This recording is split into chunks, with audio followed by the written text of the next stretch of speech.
16, 30 hanggang 35 ang mabuting balita ng Panginoon ayon kay San Juan.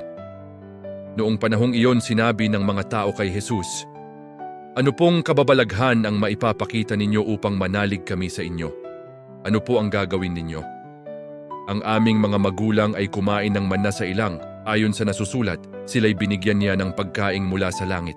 Insumagot si Jesus, "Dapat ninyong malamang hindi si Moises ang nagbigay sa inyo ng pagkaing mula sa langit, kundi ang aking Ama.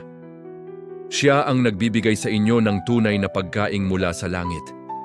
Sapagkat ang pagkaing bigay ng Diyos ay yaong bumaba mula sa langit at nagbibigay buhay sa sanlibutan. Ginoo," wika nila, "bigyan po ninyo kaming lagi ng pagkaing iyon." "Ako ang pagkaing nagbibigay buhay," sabi ni Jesus.